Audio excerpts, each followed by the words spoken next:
Welcome to the politicalbetting.com Polling Matters show. My name is Keiran Pedley. Well, I'm back in the chair this week and there's certainly lots to discuss. Later in the show, we're going to be talking about the EU referendum polling and what impact, if any, President Obama's intervention last week has had on the race. We'll also be talking about the US presidential election, which certainly looks like a contest between Donald Trump and Hillary Clinton. But might Ted Cruz have something up his sleeve? But first to Wales, where earlier on this week I spoke to Roger Scully of Cardiff University. We're going to be doing something of a mini-series looking at the devolved elections that are coming up in a week or so. And I was interested to find out what's been happening since we last spoke before the general election. Here is that conversation. Well, Roger Scully, welcome back to the show. Hi, Keiran. Nice to be back. So when we spoke before the general election, we were obviously, of course, looking forward to that election and what might happen. I'm interested in getting your thoughts on how everything turned out and maybe some of the trends that have taken place in Wales in the last 12 months.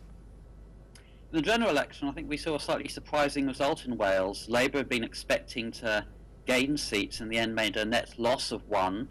The Conservatives did better than most people expected and won their largest number of seats in Wales since 1983.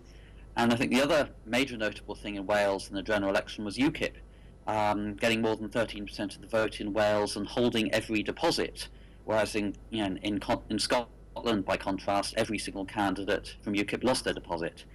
Since then, well, I mean, we've seen, Jeremy Corbyn's election. There were some hopes by the Labour Party in Wales that might help boost their support with some of their traditional supporters.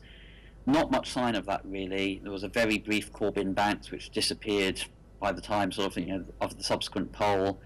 I think we started certainly this Assembly election with Labour expected to slip back from 2011, which was its best ever devolved election in Wales, and the Conservative Party particularly very confident about making further ground, making some further seat gains.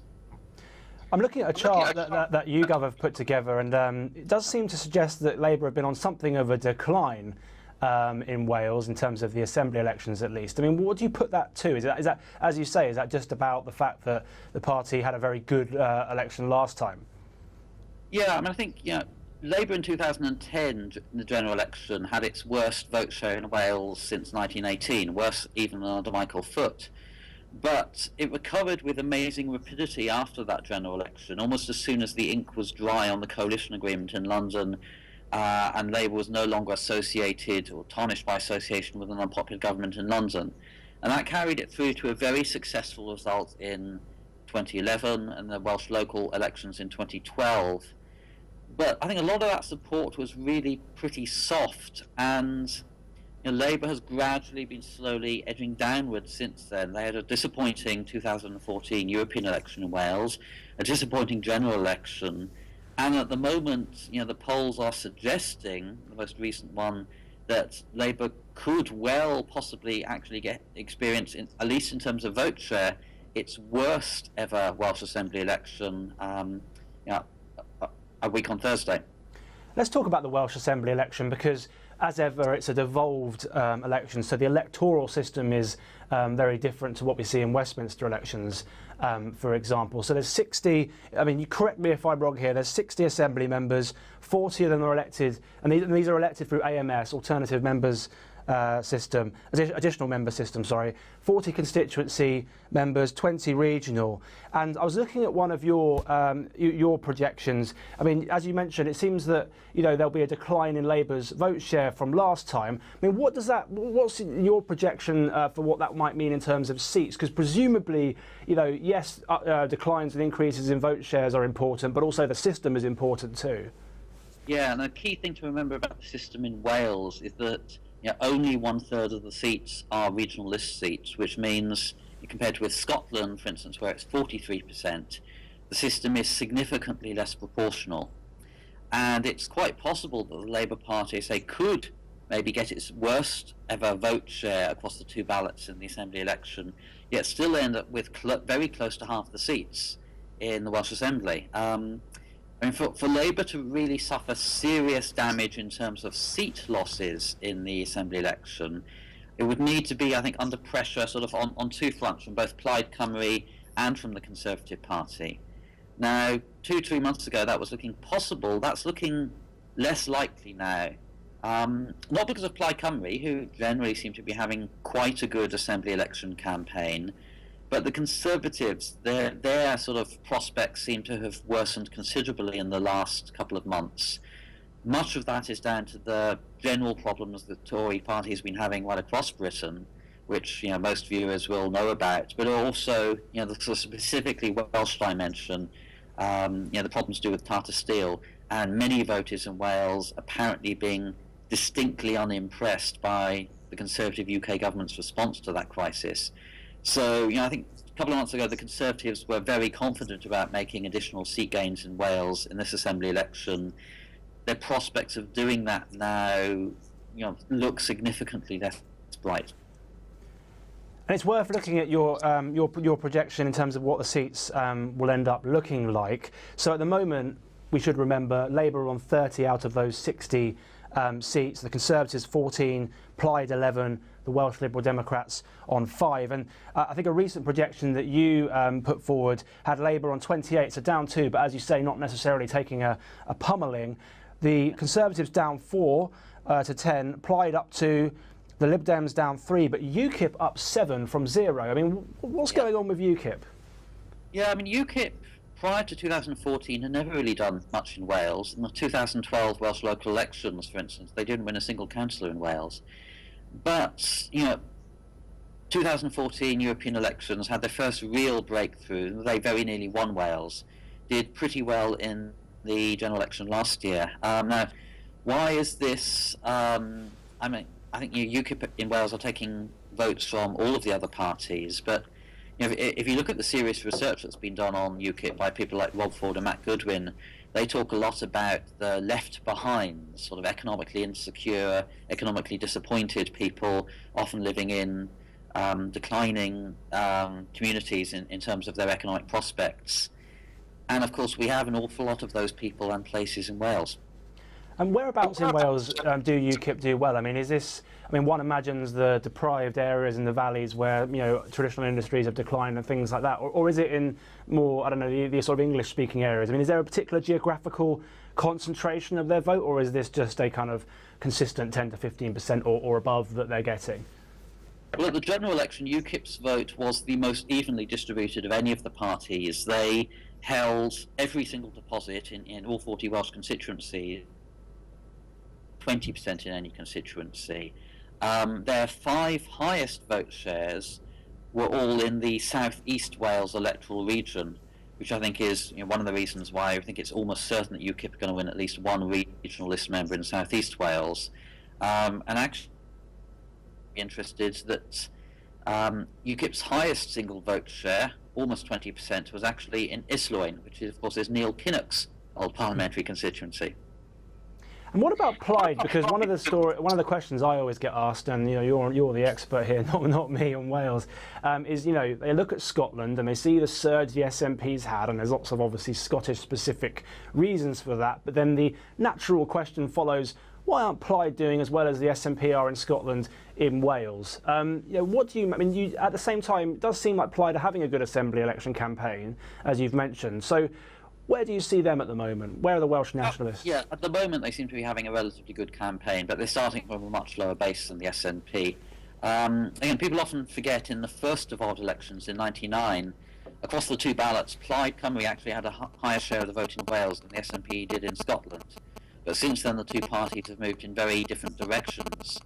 One of the problems that Plaid Cymru had was that, whereas the SNP have been led by 2 remarkably skillful leaders, Plaid Cymru had for quite a few years a leader, Ian Wyn-Jones, who, a very skillful politician in many respects, but not really with much voter appeal. And when their current leader, Leanne Wood, sort of inherited the party in 2012, she was basically taking it over at a very low ebb. It just had its worst ever devolved election performance. So, a relatively good election for Plaid is a very different thing to what would be these days a good election for the SNP. And I think, for Plaid, coming second again, re-establishing themselves as the second largest party in Welsh electoral politics would be a good result.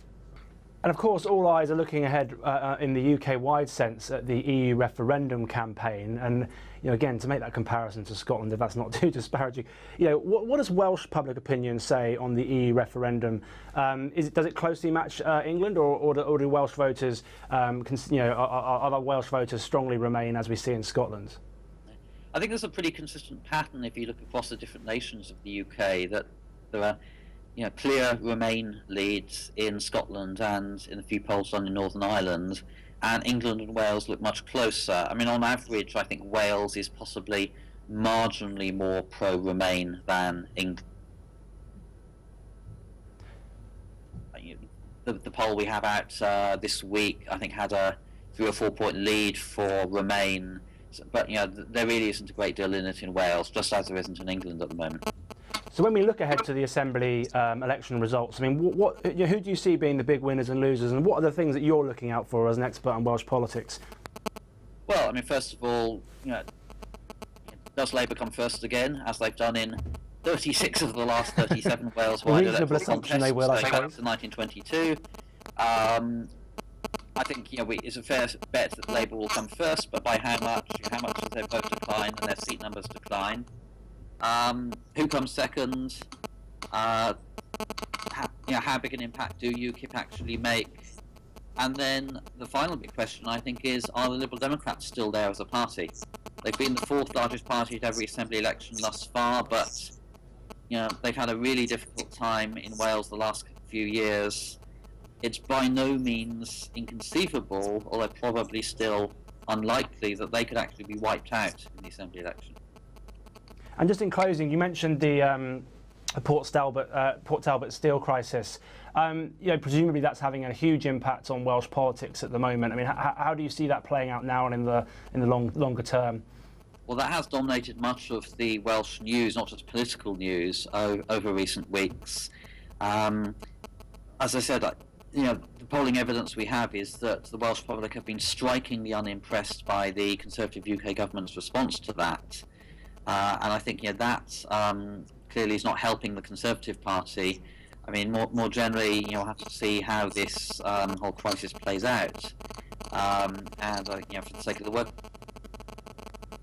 conclusion, but clearly that induces great anxiety amongst a lot of voters, and I think even people who are not directly affected by it see this as potentially a great blow to the Welsh economy, and be looking for political parties to be defending Wales' interests very robustly and effectively. Certainly lots to look out for in the upcoming election cycle. Roger Scully from Cardiff University, thanks for your time. Yes.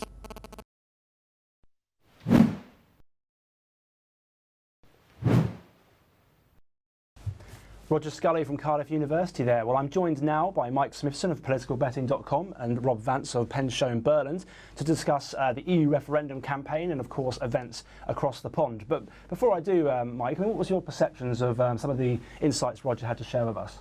Well, one of the interesting things, of course, in Wales is the rise of UKIP. And one of the things that UKIP has done quite strategically, it is focusing on 3 elections which are not decided by first past the post, where it can gain seats: London Assembly, the Welsh Assembly, and of course the Scottish Parliament. And that's a very, very smart move, because it won't be like the general election when you got 13% of the vote and of course got just 1 seat. And I think it's just a simple strategic thing. Let's go where it's best for us, where the system works for us. It's a question they've always had about UKIP is, what's their targeting like? It seems like they're getting better at it. But it's targeting electoral systems rather than areas. I mean, let's talk about the UKIP's raison d'etre, so to speak, the EU referendum campaign, which of course is in full swing. Lots to talk about, not least the intervention of the President of the United States last week, Barack Obama, who of course came across and was, I think, very vocal, perhaps more vocal than we realised he was going to be, on the reasons why Britain should vote to remain. I was looking at some polling by Sky Data recently, which sort of asked whether or not he should have intervened and what the sort of reactions were to that. And 2 findings stood out. One, that a majority clearly think he shouldn't have intervened, but also that 29% said his intervention made them less likely to vote for Remain, 22% more. So on balance, maybe being a drag on the Remain ticket rather than a help. I mean, Rob, what's your perception of some of these numbers and maybe some of the others you've seen? I mean, what impact has Obama had, do you think? Well, so I think the polling here is a little bit actually less clear than it might seem on the surface. I think I'm not that surprised by the first set of numbers in terms of people not thinking Obama should have intervened. I think if you don't agree with him, then it's unlikely that you're going to think that his intervention is helpful, and therefore, it's going to be a pretty substantial number. We know from all of the polling, up 40% upwards that are going to think that. And then there's going to be another bunch of people who think that maybe it's not that helpful to the argument that they're perhaps in agreement with for him to make an intervention. So I think that on that side, it's not that surprising. It doesn't necessarily, in any way ring untrue. The second set of numbers, I think, actually also requires a bit more analysis, because what we don't know is the percentage is what these people thought before there was an intervention. So finding out that 22% say they're more, and this is in no way critical of the data. And it's interesting. We know that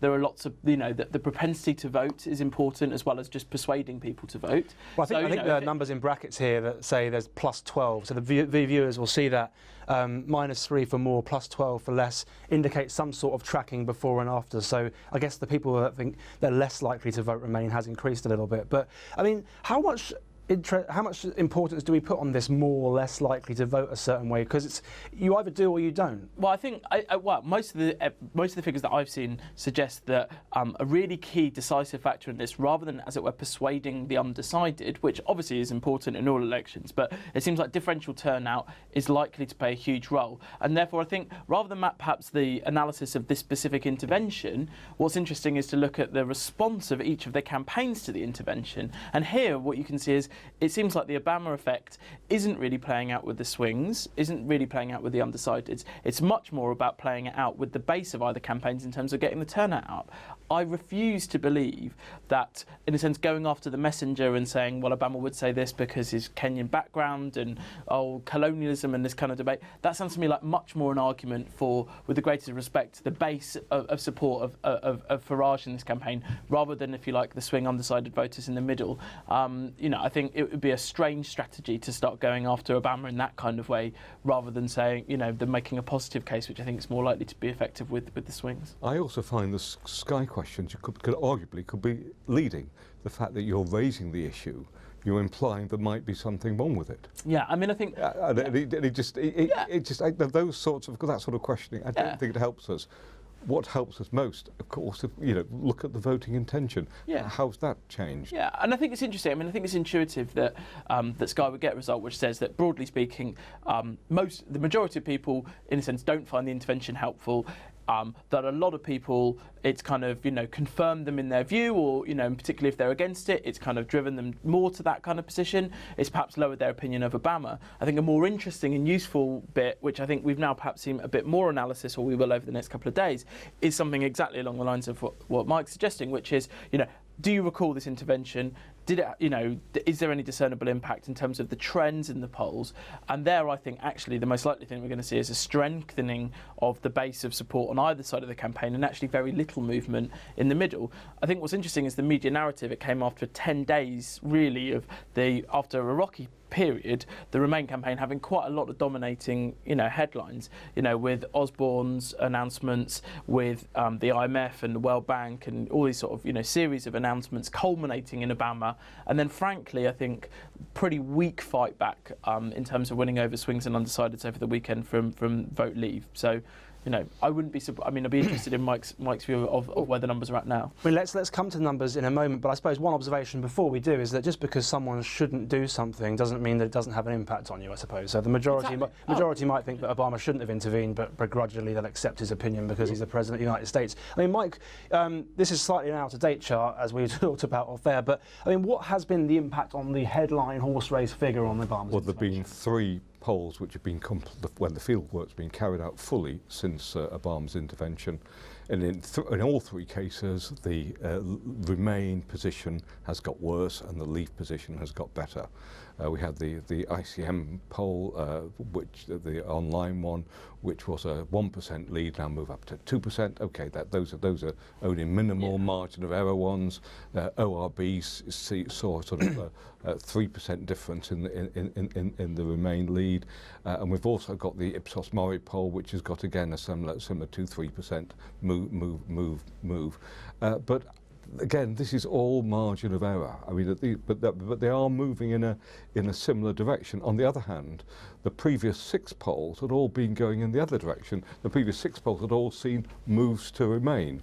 And it just, it's almost like mean reversion, isn't it? And you know, I don't. There could be a risk, obviously, that we're looking at, oh, okay, Obama came and then the polls moved, and you know, it's a bit like I bring my umbrella outside when it's raining. I mean, there's not correlation, isn't causation, is it? Yeah, and I think I just make the point again about, you know, you've got to look. It's about trend, and it's about a week, 10 days of quite strong news stories for Remain.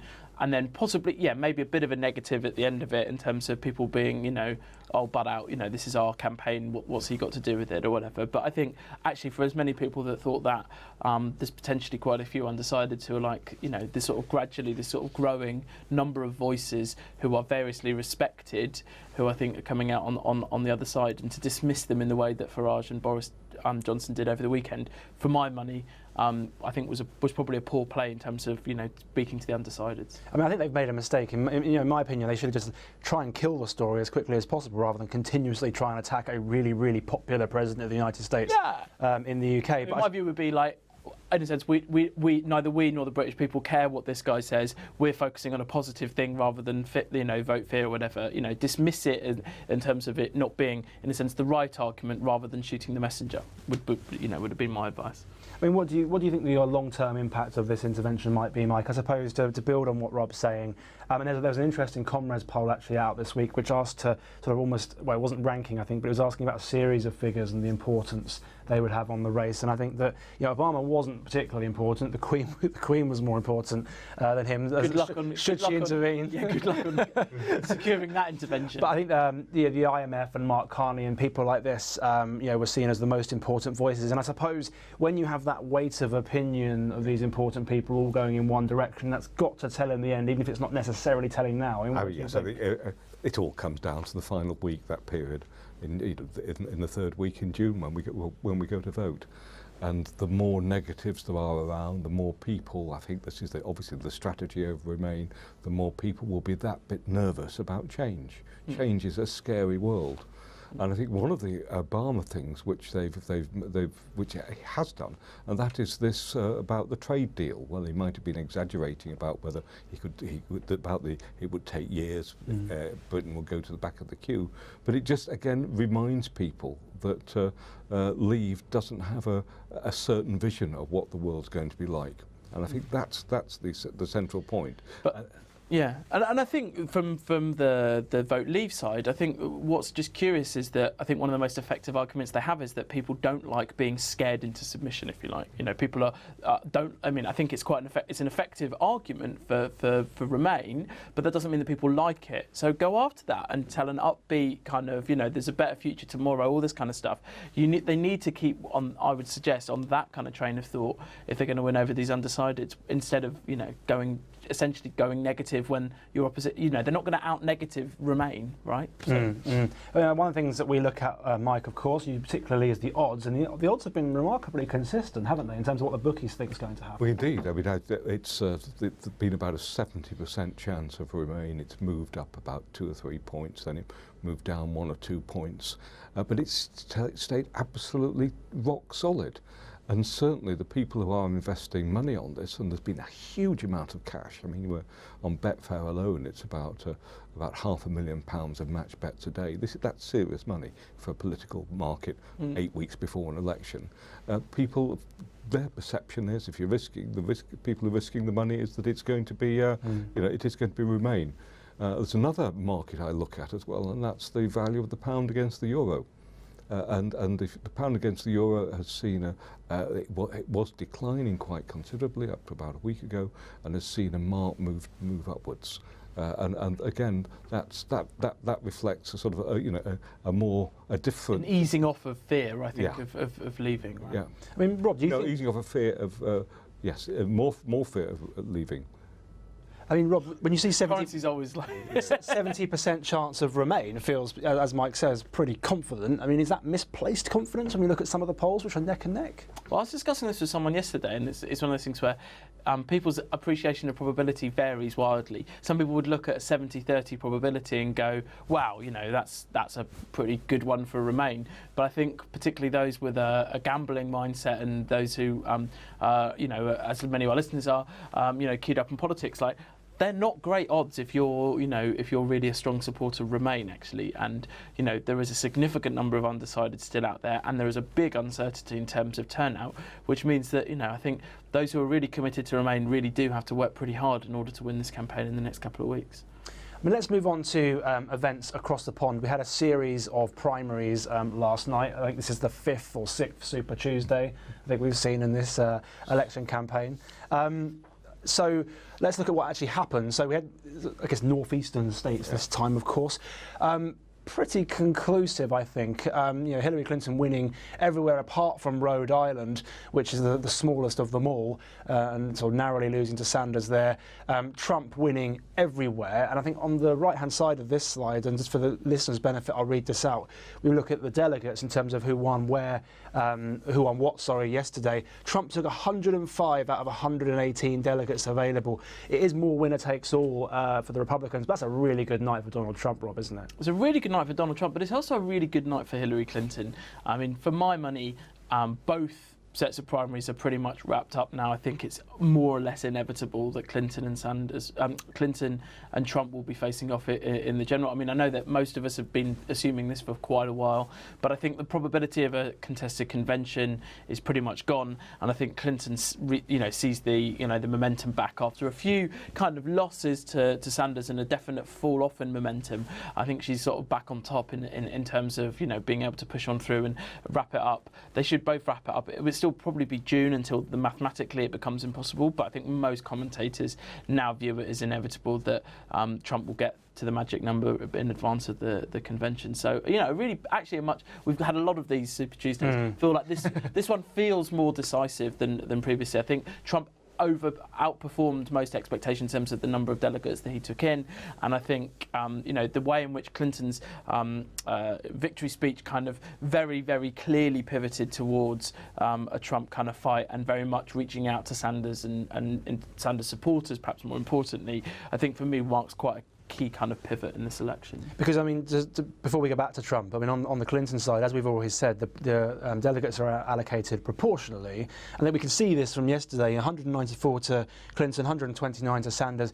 He's doing reasonably well. He's getting 40-odd% of the vote and more in some states, but to overturn her, he's got to do something. Well, it's impossible to see. But I think it's really important in terms of the way this interaction between, if you like, the maths and the rhetoric of the campaign. Sanders has a voice in this campaign. He clearly has very, very strong, very vocal support who are absolutely critical to Clinton in terms of winning the general.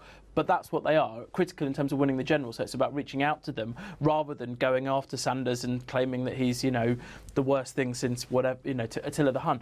It's a very different kind of rhetoric that you have when you're trying to bring those people into your tent rather than trying to beat the other guy, in a two-horse race. I mean, Mike, I'll bring you in now. If we bring up a delegate tracker, which is something that Associated Press kindly provide, I mean, we can see on the Republican side, Donald Trump edging closer to that magic 1237 number. Perhaps more crucially, Cruz can no longer get there. I mean, do you share Rob's view that Trump is the presumptive nominee as he himself describes? I think he is the presumptive nominee. I think it's very difficult to argue against that. And we've obviously got the big ones coming up, California and so on, but I think that's all going to fall into line. And when it gets to that stage, the momentum is so strong that that it doesn't. That leaders, front runners at this stage don't fall down, and that we've seen it in the past. And all of the response from Cruz and Kasich is just sort of too little, too late. Seems a bit desperate. I mean, if Cruz is going to announce someone as his running mate for vice president, I mean, it just looks weird. Arena, they're saying, I mean, it's a great way of seizing a bit of media time, but I can't really believe that it's going to be sufficient to overturn that kind of momentum. One thing I think is very interesting on the Hillary vote, which again Trump raised in his in the speech last night was Hillary was playing the woman card, and immediately Hillary said, "Well, play it." Yeah, I mean, yeah, exactly. I mean, because I think it's one or two of the states. Hillary, the exit polls were showing, was getting 70% of female voters, and that is, and if we're going to see that sort of model in a general election in some of the key swing states, that is obviously those are Democrats voting, but again there is this very strong women's support, which could incrementally make a massive difference. But then it seems a bit of a theme this week. But then I just don't quite understand the strategy of going against that head on. It seems strange to me to sort of make all these sort of wild claims about how she would only get 5% if she was a man and all this kind of stuff. I mean, I'm guessing that's still kind of playing to a base of some kind. But I feel like it's going to be quite hard for Trump to win any kind of general election with, in a sense, further and further alienating more and more and more women who are going to comprise the majority of the electorate. And then some, I mean, let's take a slightly different tact on it, because let's say you're advising Donald Trump in an unlikely sequence of events, and he wants to pivot to the centre. He wants to be he realises he's got a problem, and wants to try and change that. Leaving aside the people that would say you can't, it's too late, it's over. I mean, what sort of messages do you think might resonate that he has? Well, the big one is trade and outsourcing jobs, and also Iraq. So, I mean, oddly enough, they're the two issues where Trump can more or less, because he doesn't really have a record on this, kind of try and outflank the Clintons, and I mean both Clintons, because Bill Clinton signed NAFTA, something that he made a big topic in his speech yesterday. This kind of economic insecurity, outsourcing jobs, those kind of issues. I think he feels and his team feels are the kind of places where he can make a real inroad in, particularly kind of white working class support for Hillary Clinton in a general election, and similarly. Other issues that play into that kind of space. Maybe money in politics, he's self-funding, isn't he, sort of? Yeah, I kind of feel like that's less likely to sort of really make a big inroad. I think the other one is Iraq, where I think Hillary Clinton clearly was in the Senate, voted in support of of then Republican president's agenda in terms of those kind of things. Again, to an extent, perhaps this isn't so much about coming at it from the left, but certainly taking a sort of well-known Clinton position and being able to pivot and very strongly sort of go against that. Whether he can do that credibly or not, I don't know. But I think those are the two issues that he's going to probably try and use to try and peel off as much of support, particularly amongst what might be traditionally considered to be sort of the Democratic base. And I suppose, Mike, if we're looking forward and Trump's starting to think about the general election, another major decision he's going to have to make is who to pick for his running mate. Absolutely. What do you think? Maybe you have in mind a candidate that might be. Do share it. But I mean, what sort of things do you think he should be looking for there to try and bolster that ticket to be something that's maybe more palatable than he alone currently is? I think he probably needs a woman, though. I don't think he will do that. But I think look at Chris Christie's wife on the rostrum yesterday. You may have had difficulty finding one. I know. He just seems to alienate women so much. I mean, he needs to do something that actually deals with that. And I think he also needs to try to reach out in some form to those communities that he's alienated so much. I mean, I don't quite know how he polls very badly amongst blacks. He polls very badly amongst Latin Americans, and he's got to find something. And maybe he finds somebody who can actually meet. And represent that sort of grouping. That's the classic thing. The other interesting thing, of course, is who does Hillary go for? And there's the talk in the last week, of course, is an all-woman ticket. Elizabeth Warren. Is Elizabeth Warren? Yeah. Yeah. I mean, would that be a good choice? Do you think? I mean, it's an interesting debate, I suppose, on the VP. Talk of doubling down on sort of strengths. Well, I mean, there is a debate here, isn't there? Because ultimately, what's her strategic objective here? I know everyone always says do no harm, but is she trying to convey that kind of security, safe pair of hands ticket, which may not be particularly inspiring to the Bernie base, but will be reassuring to Middle America, or is she trying to make sure that the Bernie fans turn up, and in which case you might want to go for an Elizabeth Warren or someone like that? I mean, do you still think that ultimately it's a do no harm, safe, boring governor or senator, or do you think there is some mileage in saying let's double down with Elizabeth Warren or whoever? I think there's a lot. I think the way of thinking about this is there's a lot. If the election is panning out in the way that it is, and that Trump wants to make this, a sort of an election, a sort of a gender wars type election. And if the Democratic Party is clearly, perhaps more divided, it appears more divided than it was, than one would have projected 12 months ago, then I think there's quite a lot of sense in doubling down and having someone who is a really, really credible voice on the left of the Democratic Party. She's famous for making the speech of they didn't build that, and that, lots of the bits of what's become Obama rhetoric sort of started off as Warren. She was tipped to run against Hillary in the first place. I think there is some definite logic in that. Also, I have to say, the Democratic Party isn't exactly like overflowing with charismatic centrists that could be wheeled out in the kind of, there aren't that many of those kind of characters around that would, in effect, reassure a kind of middle America type thing. Because the traditional rule is geography, isn't it? It's to how can we balance a ticket in a geographical way that helps. But also look at the Clinton playbook, so in terms of what was interesting in '92, of course, one of the things about Al Gore was both Al Gore and Bill Clinton, both of them, both Southerners. And, that was part of the kind of New Democratic, if you like, vehicle of success was to have, Southern Democratic, often governors, fighting this thing. But, rather than finding someone from, I don't know, New York to be Bill Clinton's running mate, that was the kind of, thinking then. Perhaps there's different thinking now. You've also got the fact, of course, that both Trump and Hillary are pretty old, certainly from a British perspective.